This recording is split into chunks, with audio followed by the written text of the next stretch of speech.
بسم الله الرحمن الرحيم واضرب لهم مثلا أصحاب القرية إذ جاءها المرسلون إذ أرسلنا إليهم اثنين فكذبوهما فعززنا بثالث فقالوا إنا إليكم مرسلون قالوا ما أنتم إلا بشر مثلنا وما أنزل الرحمن من شيء إن أنتم إلا تكذبون قالوا ربنا يعلم إنا إليكم لمرسلون وما علينا إلا البلاغ المبين۔ پیچھے رسالت کا مسئلہ بیان ہوا، اب آگے رسالت کی تائید اور جھٹلانے والوں کو دھمکانے کے لیے ایک واقعہ بیان کیا جاتا ہے تاکہ معلوم ہو جائے کہ اعراض کرنے اور جھٹلانے والوں کا کیا انجام ہوتا ہے، اور اس واقعے میں بستی والوں کے بت پرست ہونے اور اس کی وجہ سے ان پر عذاب نازل ہونے سے توحید کا واجب ہونا بھی سمجھ میں آتا ہے، جو کہ اس صورت کے اہم مقاصد میں سے ہے۔ وَاضْرِبْ لَهُمْ مَثَلًا أَصْحَابَ الْقَرْيَةِ إِذْ جَاءَهَا الْمُرْسَلُونَ، اور آپ ان کفار کے سامنے اس غرض سے کہ رسالت کی تائید اور ان کو توحید اور رسالت کے انکار پر دھمکی ہو، ایک قصہ یعنی ایک بستی والوں کا قصہ اس وقت کا بیان کیجئے جبکہ اس بستی میں کئی رسول آئے۔ وہ کون سی بستی ہے جس کا اس آیت میں ذکر آیا ہے؟ قرآن کریم نے اس بستی کا نام نہیں بتایا، اکثر مفسرین نے اس بستی کو انطاکیہ کہا ہے۔ حافظ ابن کثیر رحمہ اللہ نے اس رائے پر چند اعتراض کیے ہیں اور بعض مفسرین نے ان کے جواب بھی دیے ہیں، لیکن اس آیت کی تفسیر اس شہر اور مقام کی تعیین پر موقوف نہیں ہے۔ قرآن کریم نے اس بستی کو مبہم رکھا ہے تو ضرورت ہی کیا ہے کہ اس کی تعیین پر اتنا زور خرچ کیا جائے۔ سلف صالحین کا یہ ارشاد کہ ابہموا ما ابہمہ اللہ، یعنی جس چیز کو اللہ نے مبہم رکھا ہے تم بھی اسے مبہم ہی رہنے دو، اس کا تقاضا بھی یہی ہے کہ اس بحث میں نہ پڑا جائے۔ اذ ارسلنا الیہم اثنین فکذبوہما فعززنا بثالث فقالوا انا الیکم مرسلون، یعنی جبکہ ہم نے ان کے پاس پہلے دو کو بھیجا سو ان لوگوں نے اول دونوں کو جھوٹا بتلایا، پھر تیسرے رسول سے ان دونوں کی تائید کی، یعنی تائید کے لیے پھر تیسرے کو وہاں جانے کا حکم دیا۔ سو ان تینوں نے ان بستی والوں سے کہا کہ ہم تمہارے پاس اللہ کی طرف سے بھیجے گئے ہیں تاکہ تم کو ہدایت کریں کہ توحید اختیار کرو اور بت پرستی چھوڑ دو، کیونکہ وہ لوگ بت پرست تھے، جیسا کہ آگے آیت وَمَا لِيَ لَا أَعْبُدُ الَّذِي فَطَرَنِي اور أَأَتَّخِذُ مِن دُونِهِ آلِهَةً سے معلوم ہوتا ہے۔ اس بستی میں جو رسول بھیجے گئے ان سے کیا مراد ہے اور وہ کون حضرات تھے؟ اس بستی میں 3 رسول بھیجے گئے تھے۔ پہلے ان کا اجمالی بیان اذ جاءها المرسلون میں فرمایا، اس کے بعد اس کی یہ تفصیل دی گئی کہ پہلے 2 رسول بھیجے گئے تھے،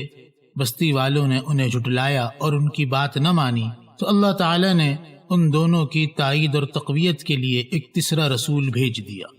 پھر ان تینوں رسولوں نے بستی والوں کو خطاب کیا، انا الیکم مرسلون، یعنی ہم تمہاری ہدایت کے لیے بھیجے گئے ہیں۔ اس بستی میں جو رسول بھیجے گئے ان سے کیا مراد ہے اور وہ کون حضرات تھے؟ ان رسولوں میں 2 احتمال ہیں۔ ایک احتمال یہ ہے کہ یا تو وہ بلا واسطہ اللہ تعالی کی طرف سے بھیجے ہوئے رسول تھے جسے پیغمبر کہتے ہیں، دوسرا احتمال یہ ہے کہ یا وہ کسی پیغمبر کے واسطے سے اللہ تعالی کے بھیجے ہوئے تھے جسے پیغمبر کا نائب یا خلیفہ کہتے ہیں۔ اس لیے یہاں تفسیر میں لفظ رسول سے عام معنی مراد ہیں جو نائب رسول پر بھی صادق آتے ہیں۔ تفسیر روح المعانی میں ہے کہ یہ حضرت عیسیٰ علیہ السلام کے بھیجے ہوئے تھے، چنانچہ اس میں بزرگوں اور مشائخ کے اس عمل کی تائید ہوتی ہے کہ جو اپنے نائب اور خلفاء کو دعوت و ارشاد کے لیے مختلف شہروں میں روانہ کرتے ہیں۔ قالوا ما انتم الا بشر مثلنا وما انزل الرحمن من شيء ان انتم الا تكذبون، ان لوگوں نے یعنی بستی والوں نے کہا کہ تم تو ہماری طرح محض معمولی آدمی ہو، تمہیں رسول ہونے کا امتیاز حاصل نہیں، اور تمہاری ہی کیا خصوصیت ہے؟ خود رسالت کا مسئلہ ہی بے اصل ہے، اور خدائے رحمان نے تو کوئی چیز کتاب اور احکام کی قسم سے کبھی نازل ہی نہیں کی، تم نرا جھوٹ بولتے ہو، یعنی تم تو صرف جھوٹ بولتے ہو۔ قالوا ما انتم الا بشر مثلنا، یعنی ان بستی والوں نے کہا کہ تم تو ہماری طرح محض معمولی آدمی ہو۔ مطلب یہ کہ اللہ تعالیٰ کو کوئی اور معزز ہستی نہ ملی جس کے ذریعے اپنا پیغام پہنچاتا۔ بستی والوں کے اس جواب سے یہ بھی معلوم ہوتا ہے کہ منتہی یعنی کامل شخص ظاہری احوال میں مبتدی یعنی غیر کامل کی طرح ہوتا ہے۔ سو اس سے یہ بھی معلوم ہوا کہ اولیاء اللہ کو عام شکل و صورت میں دیکھ کر ان کی بے قدری نہیں کرنی چاہیے، یہ بڑی محرومی کی بات ہے۔ کامل اور غیر کامل کی شناخت کے لیے ایک مثال سے ان دونوں کا فرق واضح ہو جاتا ہے۔ دو آدمی جو دریا کے دونوں کناروں پر کھڑے ہیں ایک جیسی حالت میں نظر آتے ہیں، ایسا معلوم ہوتا ہے کہ دونوں دریا پار کرنے کے لیے منتظر ہیں، حالانکہ حقیقت اس کے خلاف ہے۔ پہلا شخص تو یقیناً ایسا ہی ہے، اس نے ابھی تک دریا پار نہیں کیا، لیکن دوسری جانب کھڑا شخص دریا پار کر چکا ہے اور اپنا مقصد پا لیا ہے۔ یہی حال انبیاء کرام کا ہوا کرتا ہے، وہ حق و صداقت پر فائز ہو چکے ہیں لیکن ظاہری شکل و صورت میں عام انسانوں کی طرح ہیں۔ مشرکین اور کفار نے غور فکر سے کام نہیں لیا، ورنہ انبیاء کرام کی ظاہری شکل و صورت دیکھ کر دھوکہ نہ کھاتے، اور ایسا ہی کچھ حال اللہ کے نیک بندوں کا ہوا کرتا ہے۔ قالوا ربنا يعلم انا الیکم لمرسلون، ان رسولوں نے کہا کہ ہمارا پروردگار علیم جانتا ہے کہ بے شک ہم تمہارے پاس رسول کے طور پر بھیجے گئے ہیں۔ اس قسم کھانے سے یہ مقصود نہیں کہ ہم اسی سے رسالت کو ثابت کرتے ہیں، بلکہ دلائل قائم کرنے کے بعد بھی جب انہوں نے نہ مانا تب آخری جواب کے طور پر مجبور ہو کر قسم کھائی، جیسا آگے خود ان کے ارشاد سے معلوم ہوتا ہے۔ وما علینا الا البلاغ المبین، اور ہمارے ذمہ تو صرف واضح طور پر حکم کا پہنچا دینا تھا۔ چونکہ واضح طور پر حکم کا پہنچانا دلیل سے ثابت کرنے پر موقوف ہے، اس سے معلوم ہوا کہ وہ پہلے دلائل قائم کر چکے تھے اور آخر میں قسم کھائی۔ غرض آخر میں یہ فرمایا کہ ہم اپنا کام کر چکے، تم نہ مانو تو ہم مجبور ہیں۔ یہاں یہ سوال ہوتا ہے کہ ان رسولوں نے کیا دلائل قائم کیے تھے؟ اگر وہ پیغمبر تھے تب تو انہوں نے معجزات ظاہر کیے ہوں گے، اور اگر وہ رسول پیغمبر کے نائب تھے تو پہلے عقلی دلائل سے اصل پیغمبر کی رسالت ثابت کی ہوگی، پھر اس کے معجزات کو ثابت کیا ہوگا۔ قالوا انا تطیرنا بکم لئن لم تنتهوا لنرجمنکم وليمسنکم منا عذاب علیم، وہ لوگ یعنی بستی والے کہنے لگے کہ ہم تو تمہیں منحوس سمجھتے ہیں، اور اگر تم اس توحید کی دعوت سے باز نہ آئے تو یاد رکھو ہم پتھروں سے تمہارا کام تمام کر دیں گے، اور سنگساری سے پہلے بھی تمہیں ہماری طرف سے سخت تکلیف پہنچے گی، یعنی پہلے طرح طرح سے ستائیں گے، نہیں مانو گے تو آخر میں تمہارا پتھروں سے کام تمام کر دیں گے۔ تطیر کے معنی بدفعلی لینے اور کسی کو منحوس سمجھنے کے ہیں۔ مراد یہ ہے کہ اس بستی کے لوگوں نے اللہ کے ان فرستادوں کی بات نہ مانی اور یہ کہنے لگے کہ تم لوگ منحوس ہو۔ بعض روایات میں ہے کہ ان کی نافرمانی اور رسولوں کی بات نہ ماننے کے سبب اس بستی میں قحط پڑ گیا تھا، اس لیے بستی والوں نے ان رسولوں کو منحوس کہا، یا اور کوئی تکلیف پہنچی ہوگی۔ تو جیسے کفار کی عام عادت یہی ہے کہ کوئی مصیبت آئے تو اس کو ہدایت کرنے والے انبیاء اور صلحاء کی طرف منسوب کیا کرتے ہیں، سو بستی والوں نے اس کو بھی ان حضرات کی طرف منسوب کر دیا، یا اس لیے کہا کہ جب کوئی نئی بات سنی جاتی ہے تو اگرچہ لوگ اس کو قبول نہ کریں مگر اس کا چرچا ضرور ہوتا ہے، اور اکثر عام لوگوں میں اس کی وجہ سے گفتگو اور اختلاف اور کبھی لڑائی جھگڑے اور نا اتفاقی کی بھی نوبت پہنچ جاتی ہے۔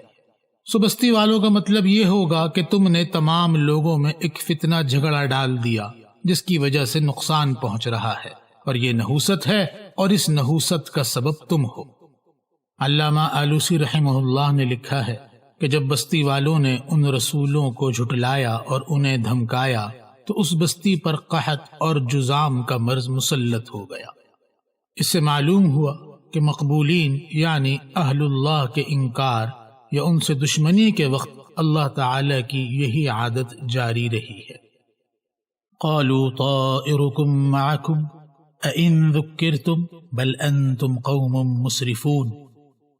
جواب میں ان رسولوں نے کہا کہ تمہاری نحوست تو تمہارے ساتھ ہی لگی ہوئی ہے، یعنی جس کو تم نقصان اور مصیبت کہتے ہو اس کا سبب تو حق کو قبول نہ کرنا ہے۔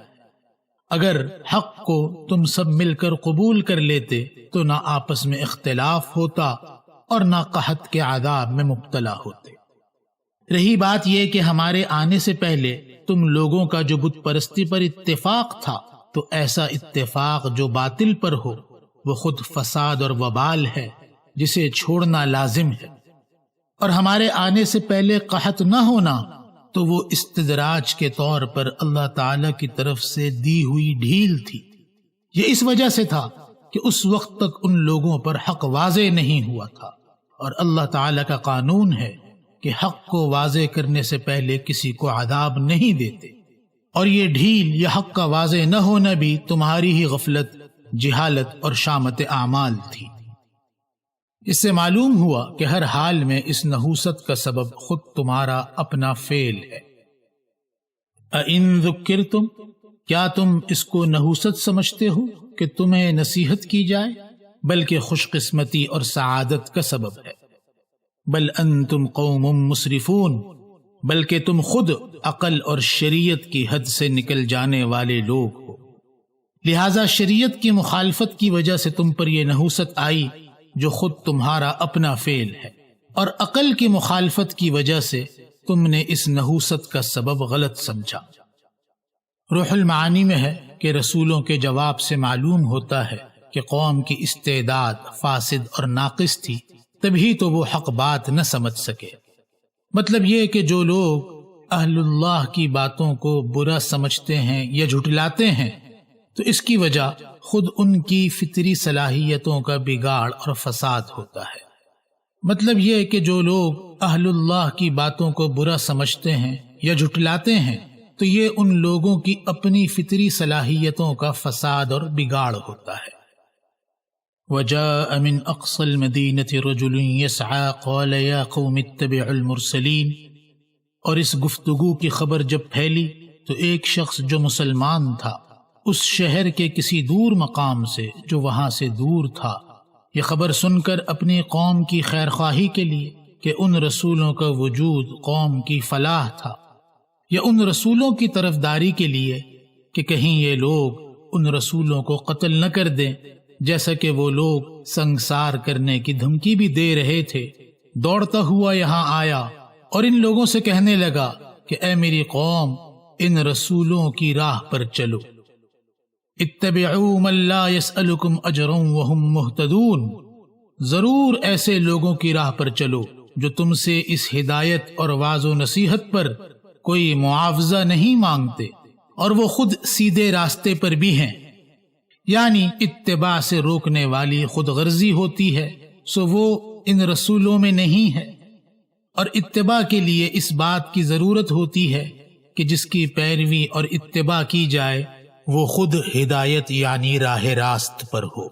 سو یہ بات یہاں موجود ہے، تو پھر کیوں ان کی اتباع اور پیروی نہ کی جائے؟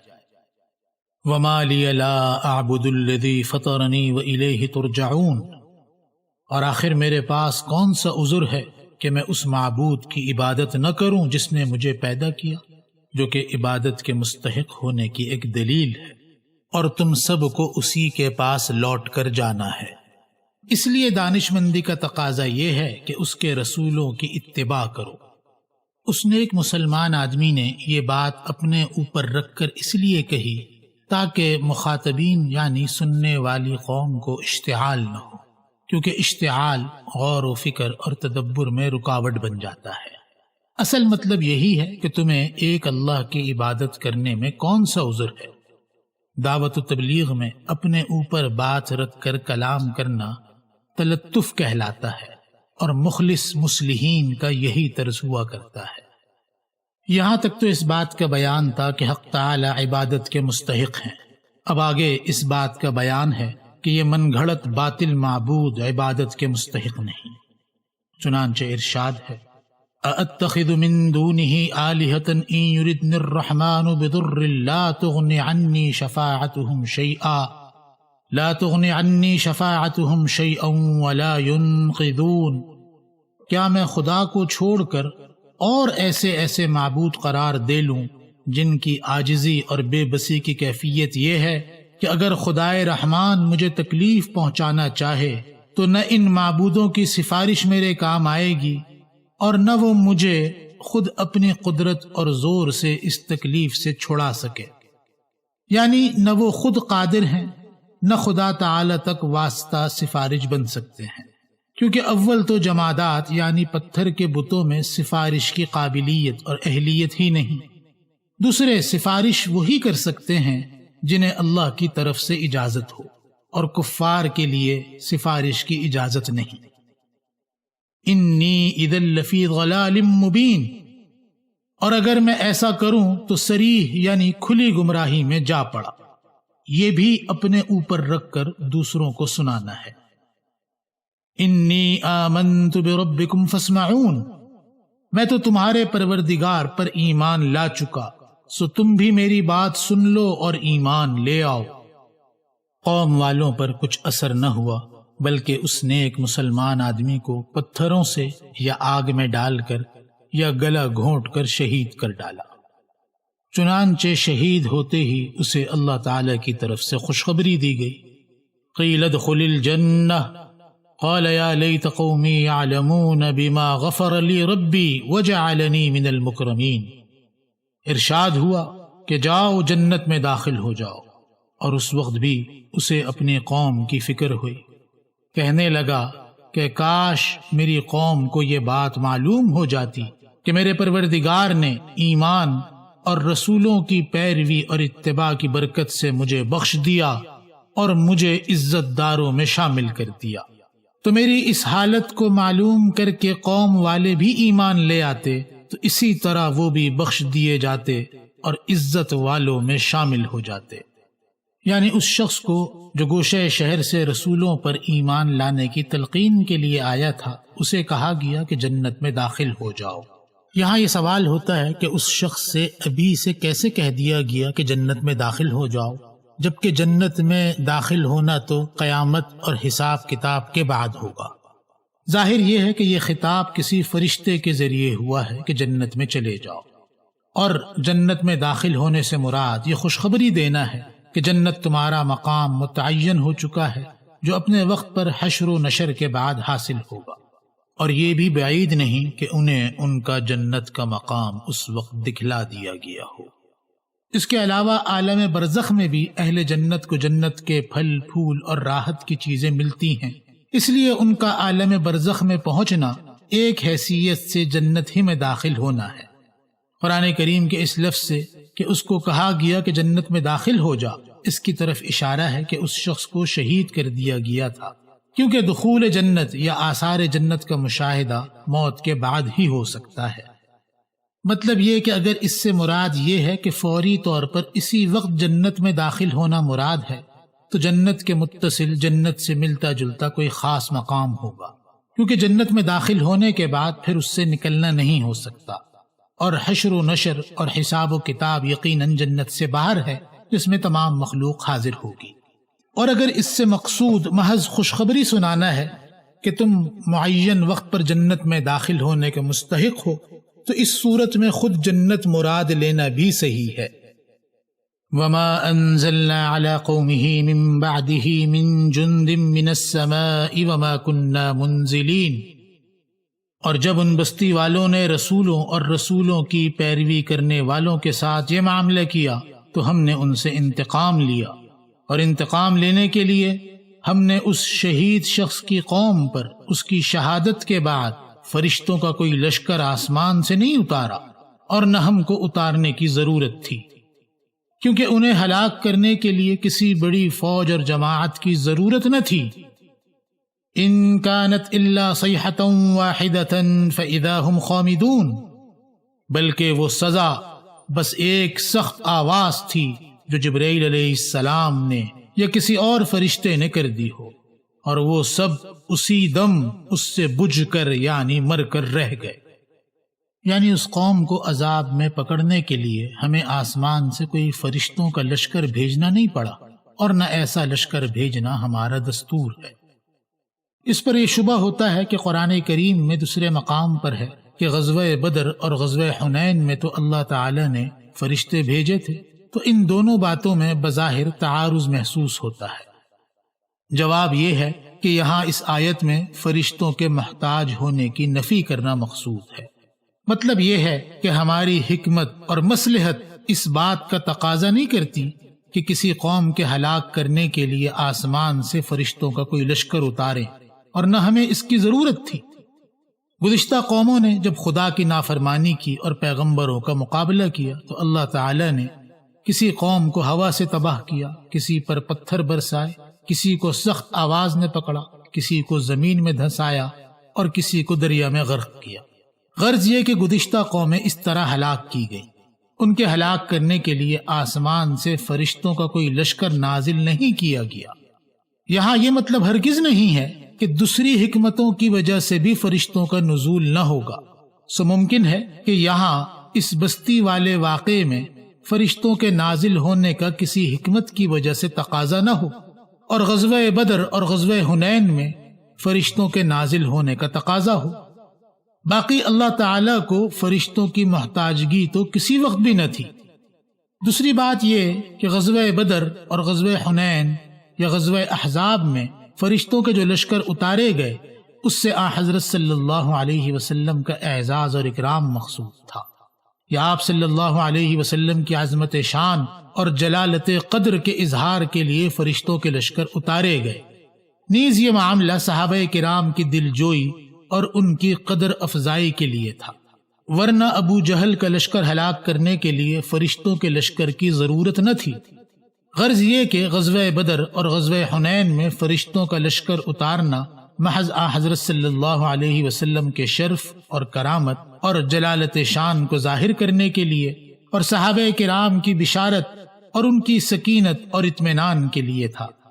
جیسا کہ قرآن کریم میں ایک اور جگہ پر ارشاد ہے، وَمَا جَعَلَهُ اللَّهُ إِلَّا بُشْرَى لَكُمْ وَلِتَطْمَئِنَّ قُلُوبُكُمْ بِهِ وَمَا النَّصْرُ إِلَّا مِنْ عِنْدِ اللَّهِ۔ ورنہ ہزار کافروں کے ہلاک کرنے کے لیے ایک فرشتہ بھی کافی تھا۔ اسی طرح سمجھو کہ اللہ تعالی نے ان بستی والوں کی سرکشی اور شرارت کی سزا کے لیے فرشتوں کا کوئی لشکر نہیں اتارا، اور نہ اس کی ضرورت تھی۔ ایک تیز آواز نے سب کا خاتمہ کر ڈالا، فرشتے کی ایک چیخ سب کی ہلاکت کے لیے کافی ہوئی۔ یہاں یہ بھی ممکن ہے کہ صیحہ سے آواز مراد نہ ہو بلکہ مطلق عذاب مراد ہو، جس کی کیفیت نہیں بتلائی گئی۔ اب آگے اس واقعے کا عبرتناک انجام بتلانے کے لیے مکذبین یعنی جھٹلانے والوں کی مذمت فرماتے ہیں۔ یا حسرتاً علی العباد ما یأتیہم من رسول الا کانوا بہ یستہزئون۔ افسوس ایسے بندوں کے حال پر کہ کبھی ان کے پاس کوئی رسول نہیں آیا جس کی انہوں نے ہنسی نہ اڑائی ہو۔ الم یروا کم اہلکنا قبلہم من القرون انہم الیہم لا یرجعون۔ کیا ان لوگوں نے اس پر نظر نہیں کی کہ ہم ان سے پہلے بہت سی امتیں اسی جھٹلانے اور مذاق اڑانے کے سبب غارت یعنی ہلاک کر چکے کہ وہ پھر دنیا میں ان کی طرف لوٹ کر نہیں آتے۔ اگر اس بات میں غور کرتے تو جھٹلانے اور مذاق اڑانے سے باز آ جاتے۔ وَإِن كُلٌّ لَمَّا جَمِيعٌ لَدَيْنَا مُحْضَرُونَ، اور یہ سزا تو ان جھٹلانے والوں کو دنیا میں دی گئی، اور پھر آخرت میں ان سب میں کوئی ایسا نہیں جو مجتمع طور پر یعنی جن کو جمع کر کے ہمارے سامنے حاضر نہ کیا جائے، لہٰذا وہاں پھر سزا ہوگی، اور وہ سزا کبھی ختم نہ ہونے والی ہوگی۔